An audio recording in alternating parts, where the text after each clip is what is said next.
I cannot enter.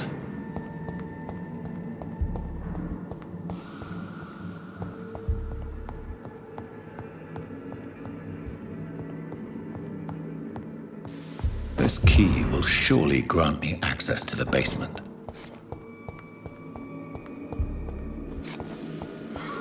It's locked.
These skulls feed from corpses and the husks of animals.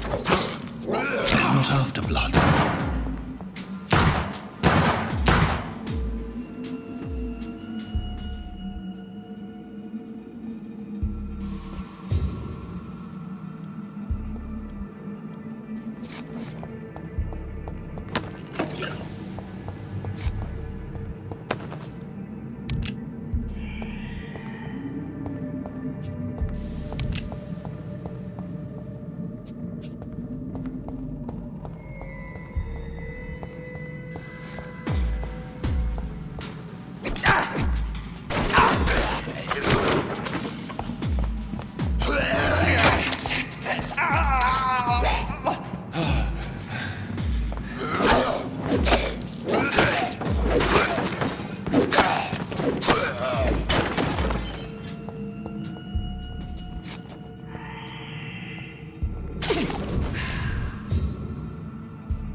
It's locked, all right.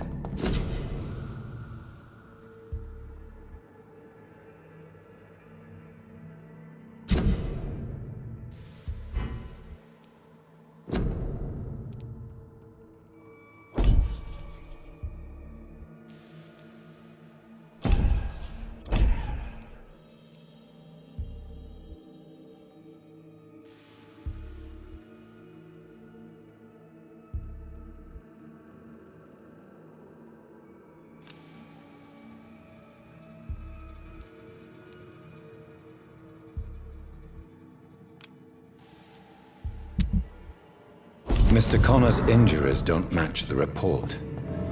I'd better look into this.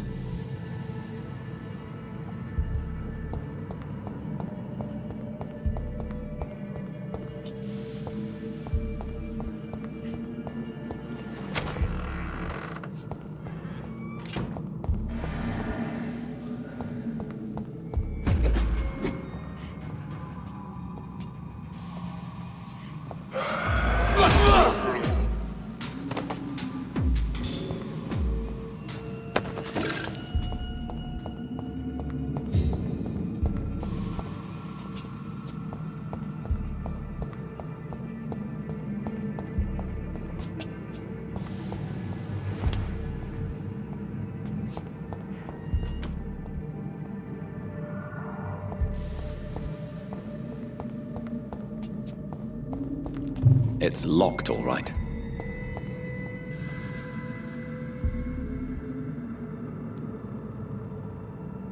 The chest was originally opened to perform the operation.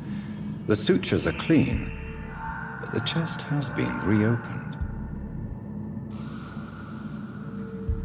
Traces of a pinkish foam at the corner of the lips. Some sort of drug overdose, perhaps?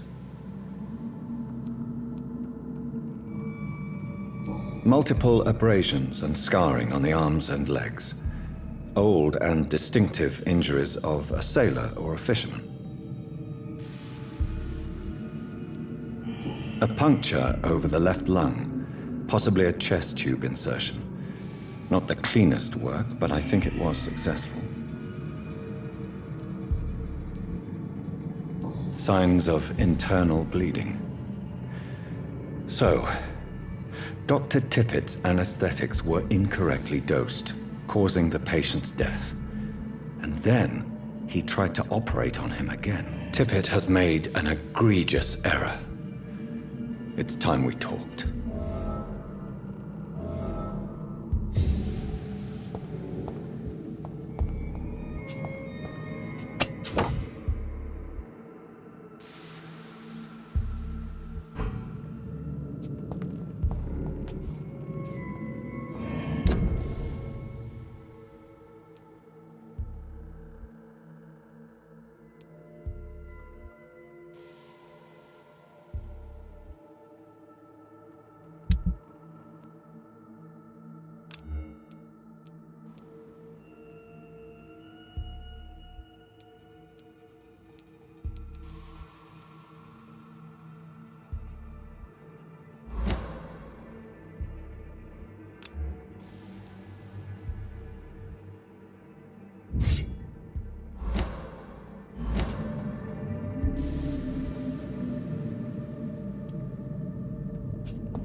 These scowls can be so ferocious. I'm not sure I can defeat them without becoming stronger. To drink blood is so tempting.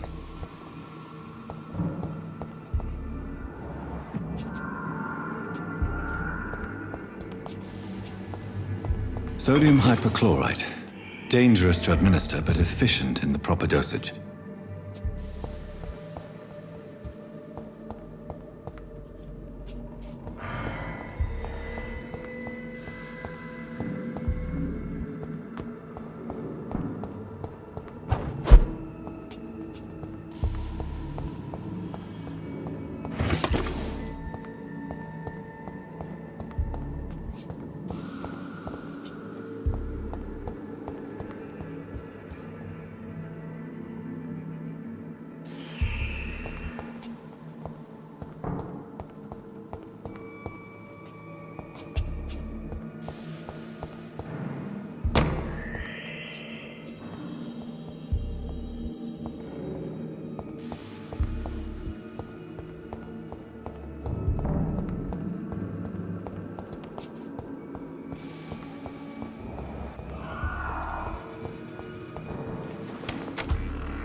Good evening, Dr. Tippett.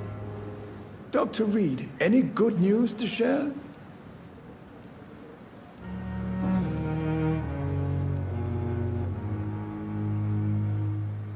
Corcoran, I want you to tell me about Mr. Connor. How did he die? What happened? He was my patient. He died because of my mistake. That's the blunt truth. Who was this patient? I don't know.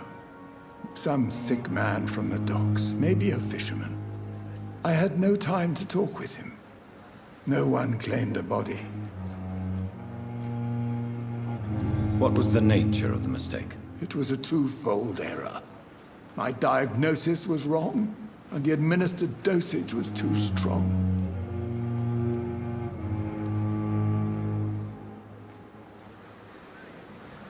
Why not stop practicing? Are you mad? I killed that man, I admit it, and it won't happen again. I have saved so many lives since then.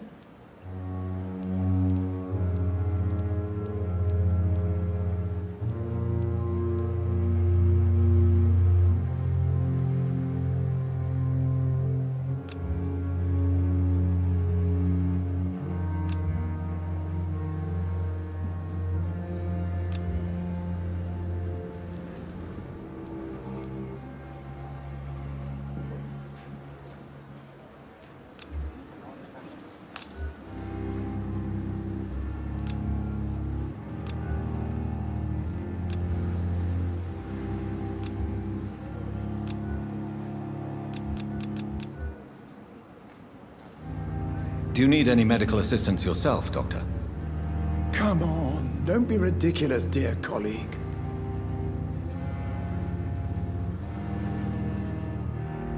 Do you need any medical assistance yourself, Doctor?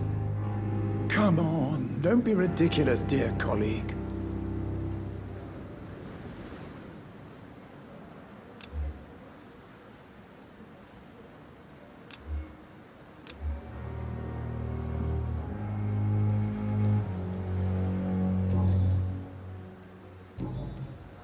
Goodbye, Dr. Tippett.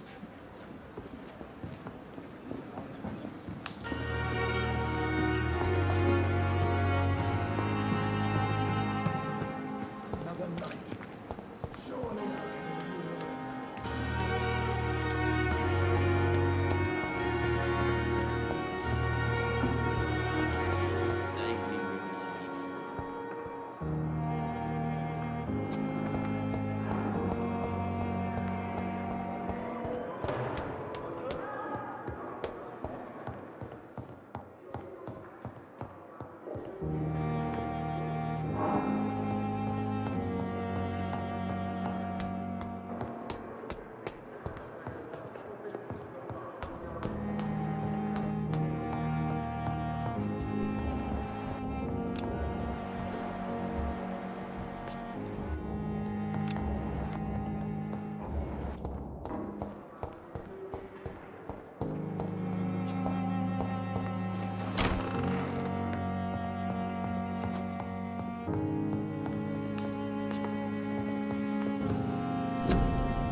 Good evening, nurse. Good evening, Doctor.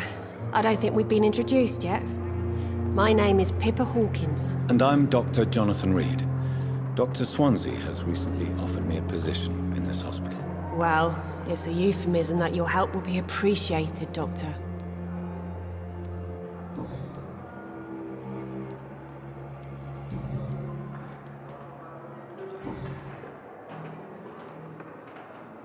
How would you describe the situation at the Pembroke Hospital? It's serious. The flu is wreaking havoc amongst the staff and patients. We are running out of everything.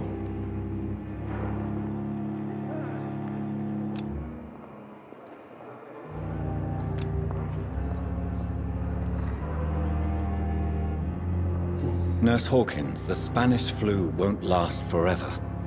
Even the Black Plague didn't kill everyone. I wish I could believe you. But what if this epidemic was worse? What if in the end, nobody was spared?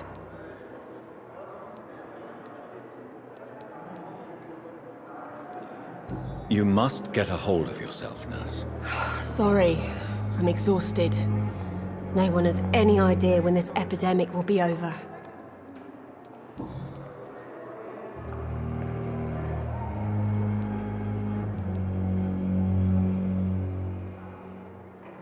How is the Pembroke staff coping with the epidemic? Well, not well. Milton, the ambulance driver, is even more grumpy than usual, especially concerning doctors. Why does Milton dislike doctors? I don't know. Just ask him. But be warned, Milton is not the chatty type.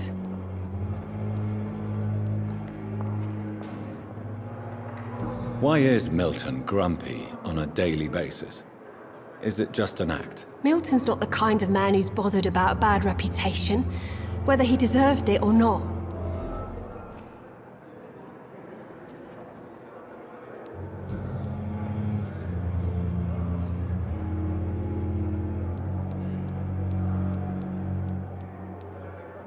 How long have you been a nurse? Or long enough to see that the epidemic is winning. And no matter how qualified you are, don't tell me you'll change that.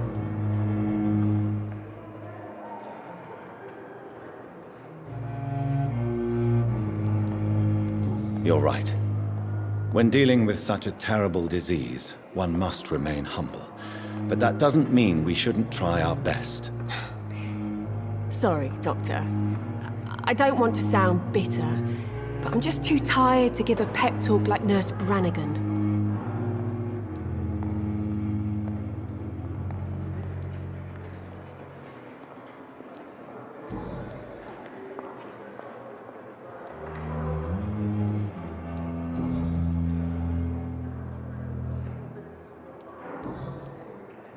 Goodbye, Nurse Hawkins.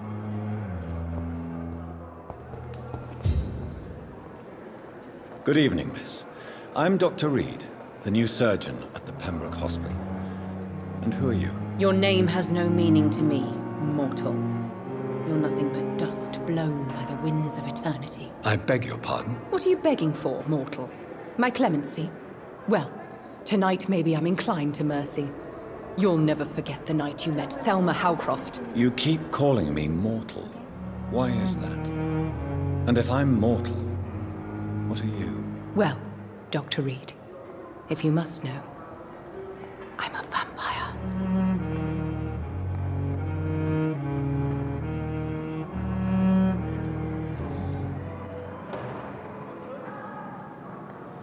Who are you really, Miss Howcroft? I mean, apart from being a vampire. Is that not enough for you, puny mortal? What do you require? Proof of my powers? I'm curious to know who you were before becoming a vampire. No, it's such a long time ago, I don't remember. Centuries of unholy life can have strange effects on one's minds, you see?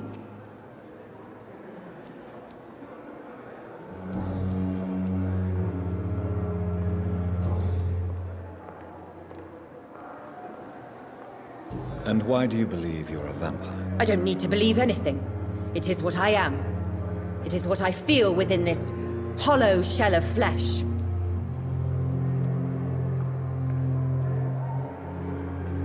Please, Describe to me how you feel. What is it like to be a vampire? I can hear my body crumble from the inside as my flesh cracks and fades. I sense the last pulse of postulant blood within my drying veins. I need new blood.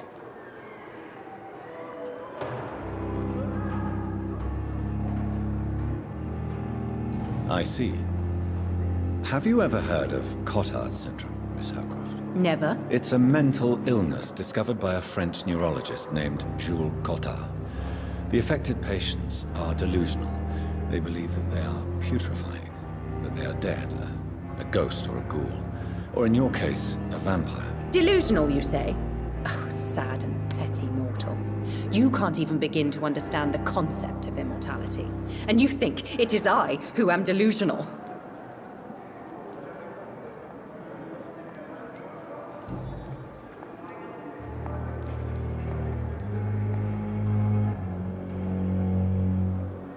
I'm assuming you must be a patient here. Am I right, Miss Howcroft? It's only a cover. To hide from my enemies. I can leave whenever I want. As a woman, a spirit, fog, or bat. The staff here are not your enemy. They're here to help you, to care for you. I'm not speaking of the doctors in white. I'm speaking of the men and women who hunt me. For I am a vampire. I see. Don't worry. These people will not find you here. I'll personally make sure they leave you alone. Thank you, mortal. But do not interfere with them, for you are no match for those that hunt me. Who are these enemies you mentioned? Can you describe them? I cannot say for sure. But I sense their eyes on me from nearby. I feel them watching me every time I visit the garden near the morgue.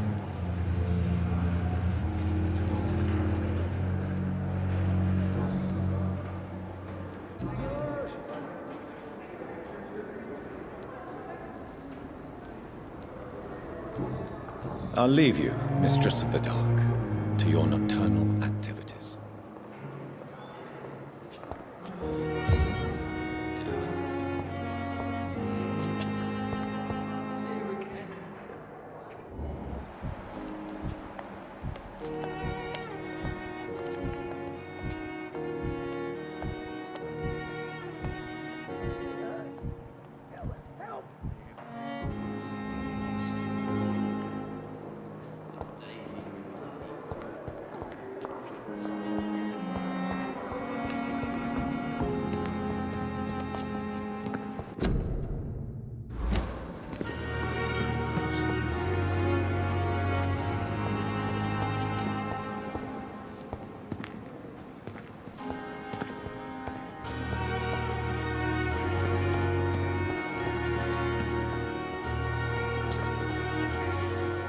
Good evening, Milton. Good evening, Doctor. Still trying to save lives? I have some good news, Milton. What? The epidemic's over? I retrieved your wallet, with all the money and a certain picture. Well, yeah, Pippa Hawkins is my girl. So what? Is it the difference of skin color that bothers you? Not at all, Milton. Good. Please, take this money anyway. To remind you to keep your mouth shut. Not everybody is as broad-minded as you, Dr. Reed.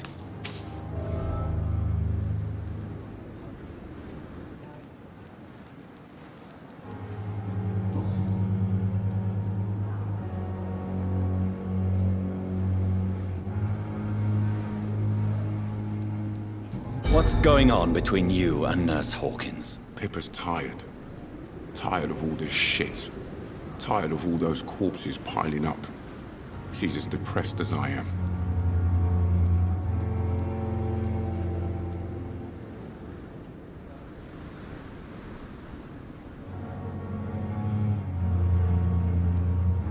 During the war, I witnessed a few couples just like you come together in difficult circumstances.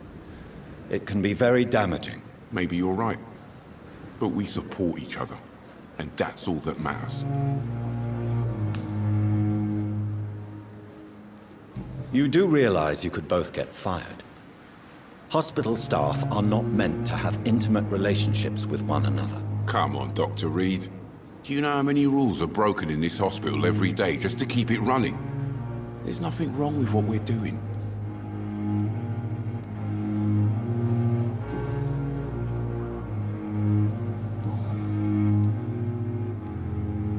Goodbye, Milton.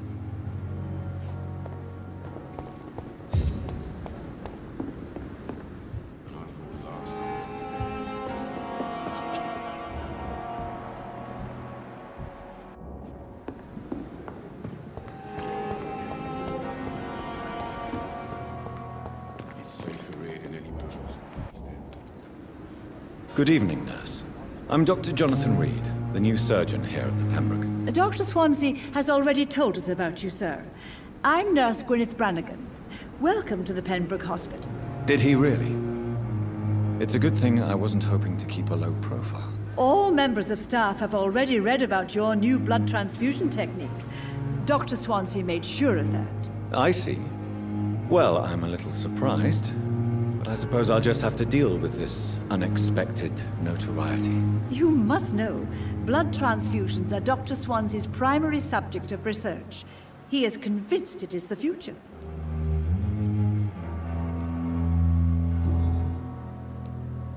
I'm not familiar with all the staff yet. Perhaps you could help me. Brilliant professionals, most of them. Dr. Swansea has a gift for recruiting talent. Most of them.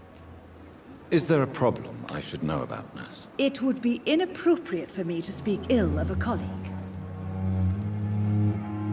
Nurse Brannigan, if you do know something, please tell me.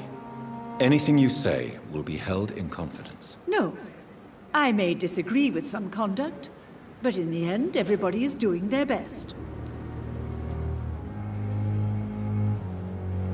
Is there anyone that stands out? Well, I have never met someone as dedicated as Dr. Tippett. He should be a standard for us all here. If only he were younger. Why should his age be a problem? I guess it's fair to say he's always pushing himself to the limits. He just doesn't know when to stop and get some rest.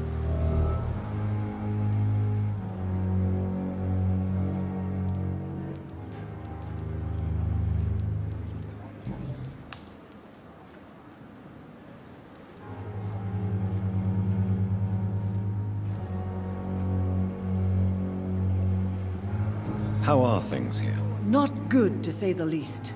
We're struggling against an invisible enemy, more lethal than any bullet from a gun.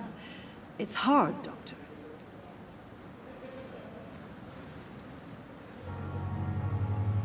Do you think this hospital can survive the epidemic? We are all volunteers here, and we're trying to hold fast, but how do we beat an invisible killer? Some nurses have already resigned. An invisible enemy? Quite a poetic term for a disease, especially from a nurse. Sorry, Doctor. These last few weeks have been exhausting. We could all do with a good night's sleep.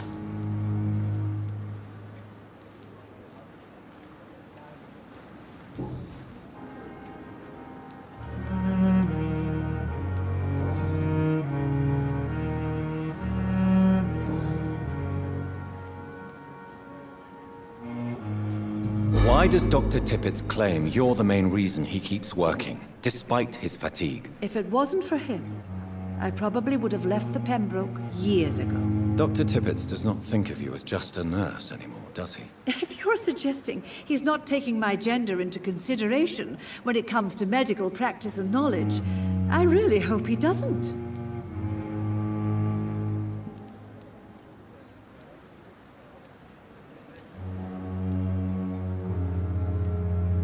Tell me what Dr. Tippett did.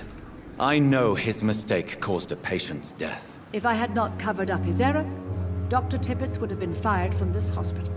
I could not let that happen. You can't allow your emotions to dictate your conduct concerning patients, Nurse Brannigan. Look around you, Dr. Reed. Do you really think we can afford to lose a brilliant practitioner like Dr. Tippett in our situation?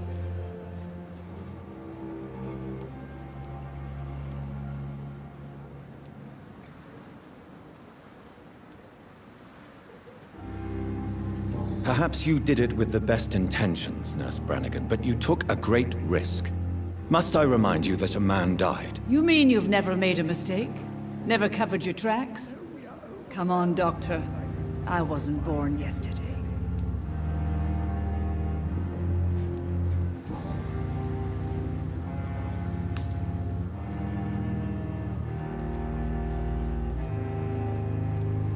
I've decided that I won't reveal Dr. Tippett's, shall we say, misdemeanor. I'm so glad you share my point of view. Dr. Tippett is a brilliant practitioner. We most definitely need his know-how. I hope you're right. This is a huge risk we're taking. Dr. Tippett must regain his confidence. Please, keep this decision between you and me. He doesn't need to know you found out.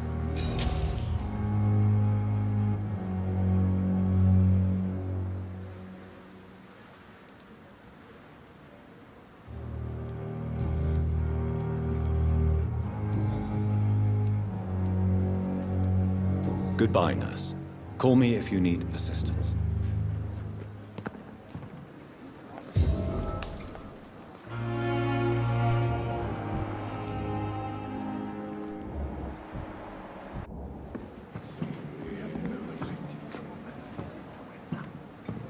We are horrific liars.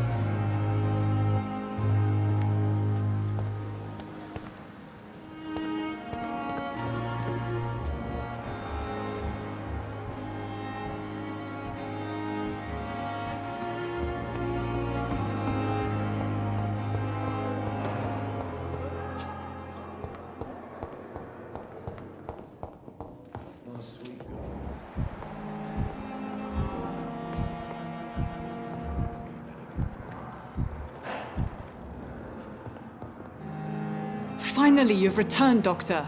Did you find anything of value? Yes, nurse. You've worked your first miracle, Doctor. Now, this patient here needs immediate treatment. Duty calls. When the storm has passed, I'll show you how to mix the remedy yourself with the same basic ingredients.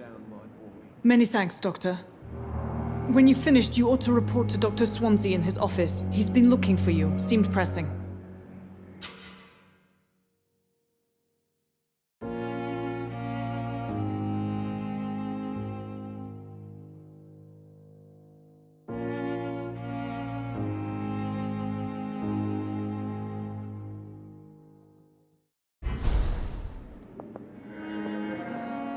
I'm all right. Don't waste your time with me.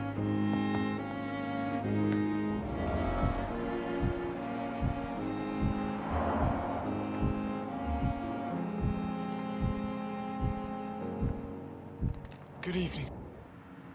Good evening. I'm Dr. Reed. Can I help at all? No, Really? Why are you here, then? I don't want to talk. My throat hurts too much. I suppose that this pain is the reason you're here. Is someone taking care of you? Yes. And no. Could you at least tell me your name, sir? Mortimer. Mortimer Goswick.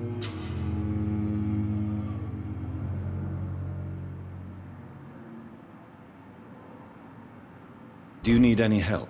I'm afraid I may, sir. I don't mean to be a burden.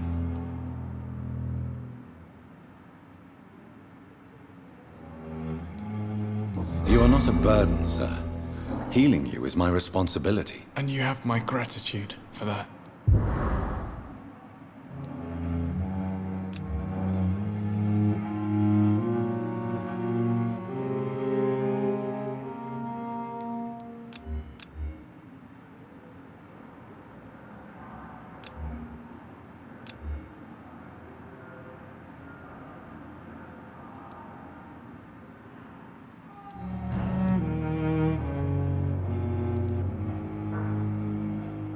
Tell me about yourself, Mr. Goswick. I don't want to talk, Doctor.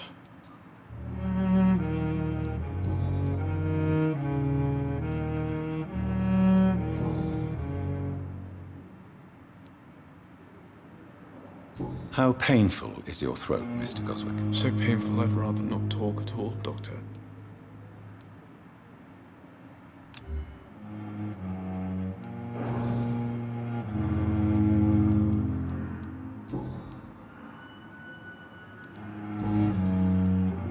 How painful is your throat, Mr. Goswick? So painful I'd rather not talk at all, Doctor.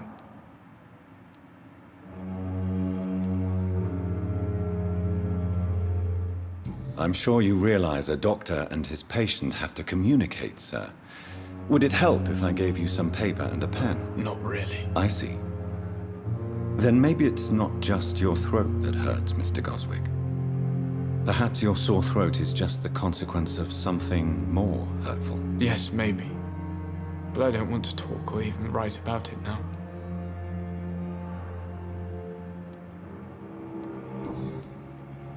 I have to go now, sir. But don't hesitate to contact me if you need any help.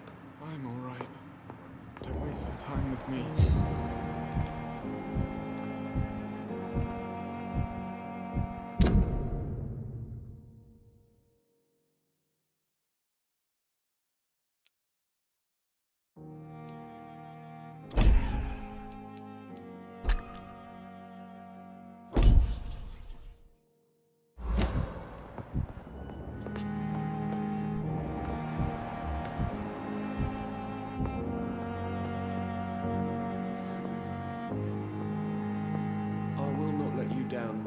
Good evening, madam. Can I help you? It's my son who needs you, sir. I'm Dr. Jonathan Reed. How can I help your son? I'm Beatrice Goswick, mother of Mortimer Goswick. Could you check on him, please, Dr. Reed? I've heard much of your talents as a physician.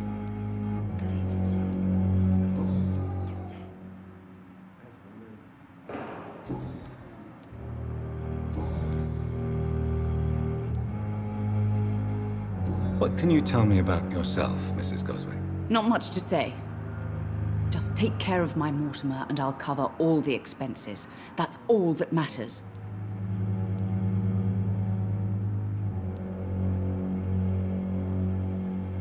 Are you really that rich? Most of the patients here are of a more humble origin, if I may say so. Yes, thanks to my husband. May he rest in peace. I can cover any needed medical expenses. May I ask if you have an occupation, Mrs. Goswick? I'm a teacher by profession. I teach young women who are more ambitious about their futures than their families.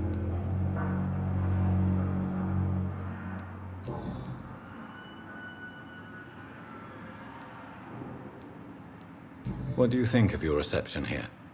Any complaints? I have had the uttermost reservations about this hospital since we arrived. But we had no other choice, considering the state of emergency. Is there something in particular that's bothering you? Some of the staff were not especially welcoming. I suspect they're not accustomed to dealing with patients of such social standing.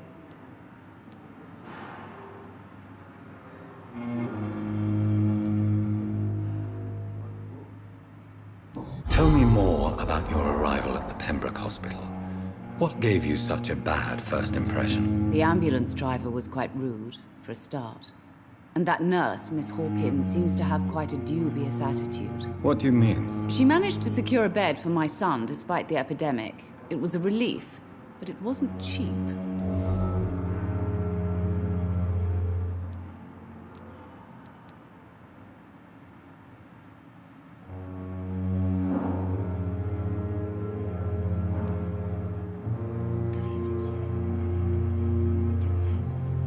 She charged you for a bed? Yes, and I paid without question, considering the urgency of the situation. I share your concern, Mrs. Goswick. Be sure that I'll talk to the people involved. I don't expect compensation, Dr. Reed. But I'm aware such behavior would not be tolerated in other hospitals.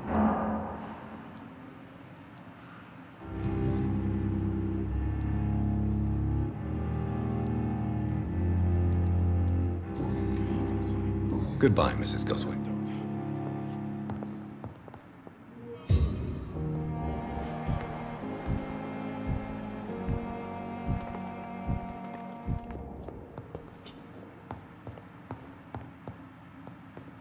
Good evening, Mr. Goswick. How are you? I'm okay. I have to go now, sir. But don't hesitate to contact me if you need any help. Good evening, sir. Doctor.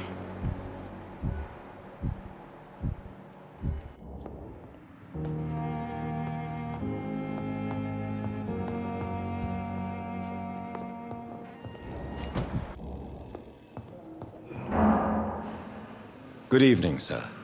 I'm Dr. Reed. May I help you? I don't know if a third opinion is needed. Your colleagues are already arguing about my condition. I see. Would you mind telling me more about your situation? I'm Harvey Fiddick. All I want is to get me bloody arm fixed properly.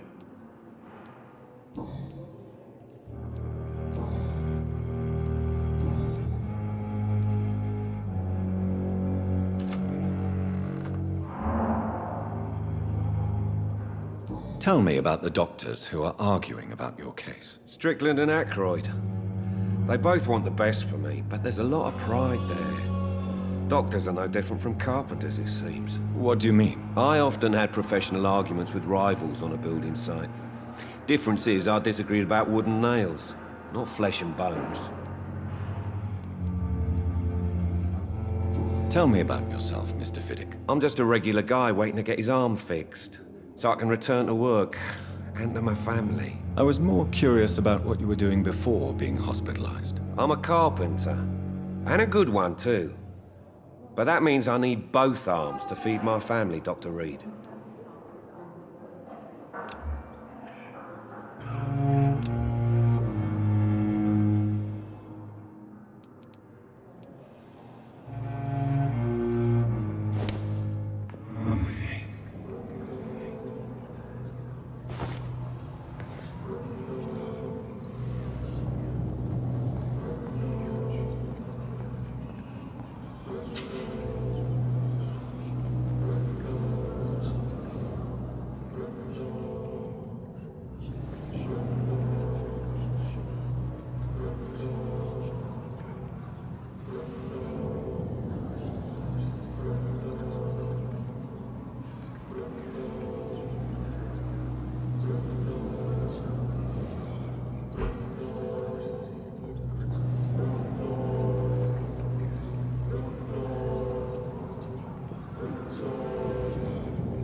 Thelma Howcroft said she was being watched by vampire hunters.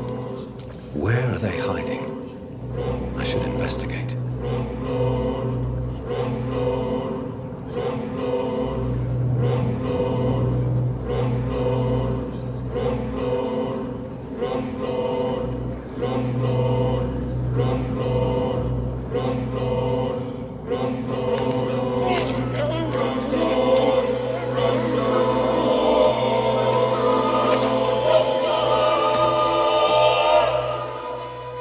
All I wanted was to go back to work, to take care of my children.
Good evening.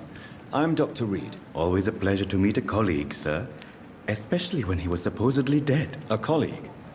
Are you a doctor too? Not anymore, sir. I used to be Dr. Rakesh Chadana. Now, I'm just Mr. Chadana, pawnbroker and humble guardian of this morgue. What do you mean, you used to be a doctor? Was your license revoked? No, sir. It is just that I like to be precise. I run a little pawn shop while taking care of the dead.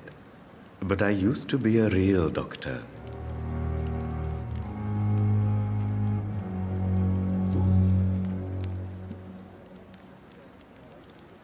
A pawnbroker? I expect you get all types of people here. Yes, sir. All kind of people. For I sell all kind of goods. Who comes here to trade with you? It's very unhygienic, even unsafe. Diseases can spread. For the customers, for the hospital. I'm very cautious, sir. I've been a doctor, remember? And all my clients are good people. In fact, I think I only know good people.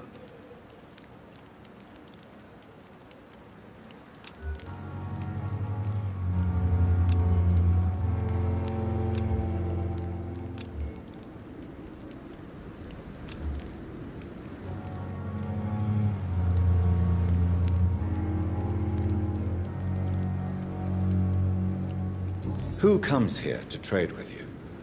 It's very unhygienic, even unsafe. Diseases can spread. For the customers, for the hospital. I'm very cautious, sir. I've been a doctor, remember? And all my clients are good people. In fact, I think I only know good people. What kind of goods? With the quarantine, it's not always easy to buy things. So I trade, I exchange. Some people sell, some others buy. I like to help.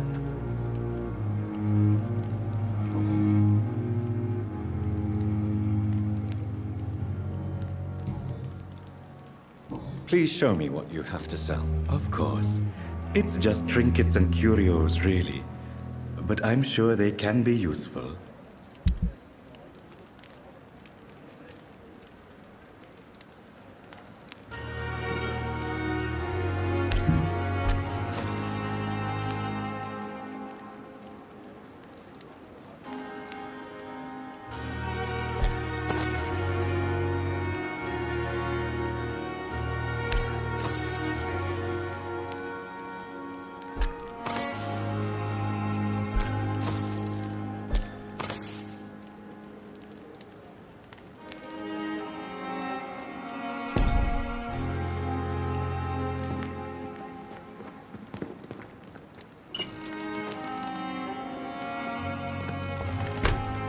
I cannot enter. Sorry you ended up on my plain and cold medical bench, sir.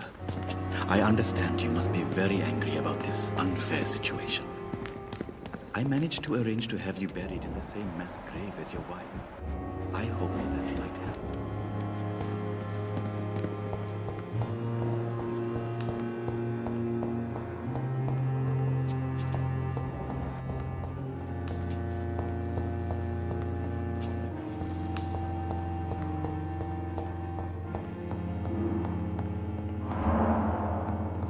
So tired. Will this shift never end?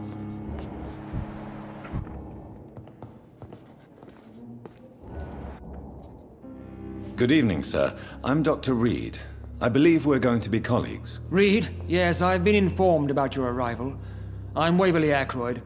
Welcome aboard, I suppose. Does my arrival inconvenience you in some way, Dr. Ackroyd? Let us just say that I don't particularly share Dr. Swansea's enthusiasm for hiring you. What we need here are reliable professionals, not overrated dabblers.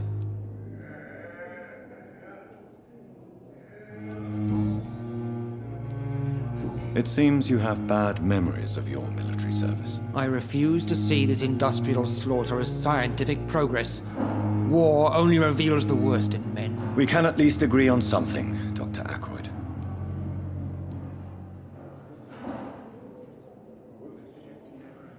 I don't know what you've heard about me, but I have already proved my value as a practitioner. I don't question your skills, Dr. Reed, but your motive. Is it money, fame, or are you truly dedicated? And what exactly is that supposed to mean? I served in the war just like you. But unlike you, I did not use the wounded to play the modern sorcerer. Be careful what you insinuate, Dr. Ackroyd. I only want you to admit you used those men to improve your theories.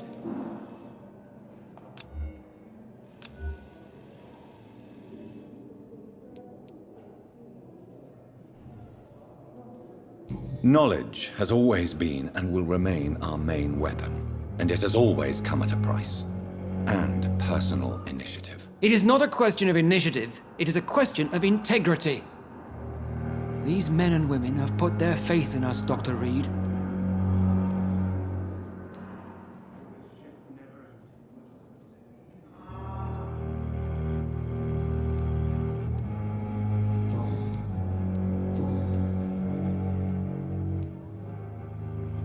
Since your tenure in this hospital is longer than mine, perhaps you can tell me more about this place. Let's just say I'm tired of the carelessness around me.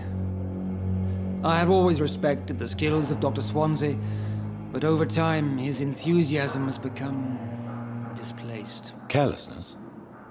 Exactly what are you talking about? We're here to save lives.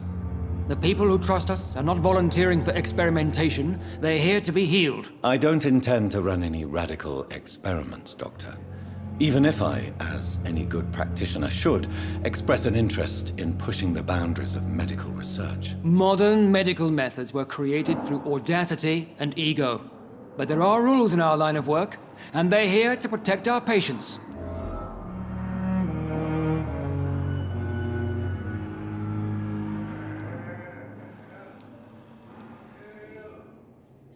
If you have a problem with me, Dr. Ackroyd, please feel free to tell me. Dr. Swansea has imposed your presence on this hospital without asking anyone's advice.